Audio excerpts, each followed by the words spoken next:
Paul, the season has now come to an end after a disappointing loss to Carlton last weekend. After a big season, how are the players feeling this week?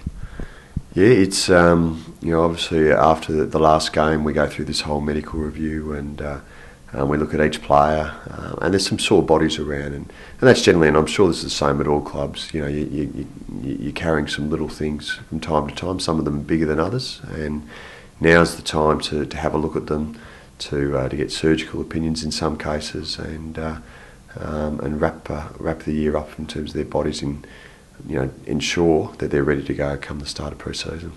And from Sunday's game, Tate Pears was subbed out early. What's the update with him? Yeah, Tate did a hamstring. It's the first time he's actually done a soft tissue injury, so we know he's had a lot of other problems over his career, but it's a soft tissue injury. It's a relatively minor one in terms of scale. I think it's not going to upset him at all.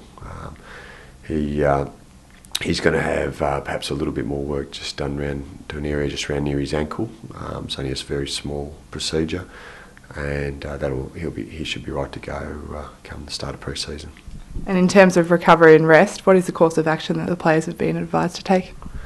Well, they've all been given programs, so they have a small rest, but not for long. They're professional athletes, so they'll rest a little while, enjoy themselves for a short period, but we're not talking any sort of lengthy period, and they'll be back doing their programs. They've been given individual programs by Dean Robinson, who's our new high performance manager, and he has sat down with each of them. So the days are over where you can go and have a 7 weeks break and don't do anything, and we expect our players to keep themselves at a fairly reasonable level of fitness. And in fact, the ones that really want to go ahead will balance it by having a good period of rest, but we'll make sure that they're still doing their weights, they're still doing any running and kicking elements that are required. Now, which players are facing post-season cleanups and who requires surgery? Well, one of the interesting ones, I suppose, that everyone asks me in the street is Michael Hurley. Now, he doesn't require surgery with the foot. There's been a lot of publicity about his foot.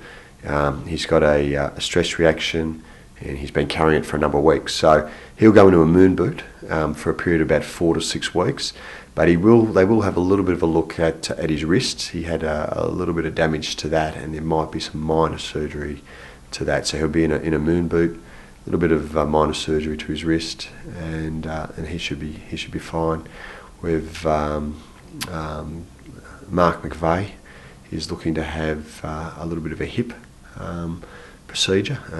It's an arthroscope of sorts, as is Brent Stanton. So we'll send him down to Tassie most likely for that, and it's a relatively minor surgery, but it means that they won't be able to run for probably a period of about 6 weeks. I would suggest. Tommy Bowchambers will just have an arthroscope on his knee, just to see if there's any concerns or problems there. He's got a little bit of soreness, but again, not a major thing.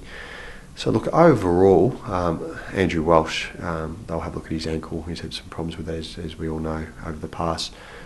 Overall, it's not too bad in terms of a lot of surgery. It's in fact probably one of our best years for a number of years in terms of the number of procedures that need to take place. So we're quite bullish that at this stage we're not going to have anyone that is creeping into pre-season. Everyone should be ready to go. By certainly end of October, early November, we should have most players up and running. And all Bomber fans are keen to know the progress of Scott Gumbleton. How is his body tracking? Yeah, no, Scott's obviously he's had a difficult year with soft tissue injuries. Last pre-season he had some knee difficulties, and so he's always had a few things hanging there, and his back as well. So as it happens, he's going to finish the season without needing any operations, and we're hopeful he's ready to go from day one. And he hasn't actually had a full pre-season for some time, so we're very hopeful that he'll be ready to go come the first day of pre-season. There's no surgery required. He's finished the season without any soft tissue injury concerns. I know he'll be doing everything he can in the off season to continue to build the strength in the areas he needs to build the strength, and so that he's ready to go and puts in his best step. And obviously a big pre-season is in store for the Bombers. When do they get started for season 2012? Yes, I have read somewhere that it's going to be a tough pre-season. Look, every pre-season at every club these days is relatively hard. So we're just finalising our dates and things. But the boys will be back up and running, certainly towards the end of October and beginning of November. There'll be a couple of different dates depending on their age and experiences. So it's, look, from our point of view, it's really exciting that we'll have a new group of people on board in terms of the fitness area. We've got a new head and conditioning coach, and he's got a different philosophy. So he wants to, and I think when that happens, the players will, you find a different set of ideas and thoughts. It can be a really reinvigorating thing at times. So it will be a difficult pre-season. He made that quite clear. But that's not really any different to most years and most clubs. That we're here to improve. We want to try to make sure that we can improve. We want to get stronger. We want to get fitter. We want to get smarter. We want to get more skillful.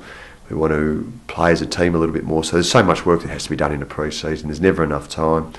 But we want to make sure that our goals are high and that our standards right from the start are right up there. And that's, the players have been advised to follow their programs and maybe do even more in the break, so they come back in really good condition, and we have a pre-season that sets us up for a year where we continue to improve and make forward steps on what happened this year. Thank you, Paul. Thanks, Al.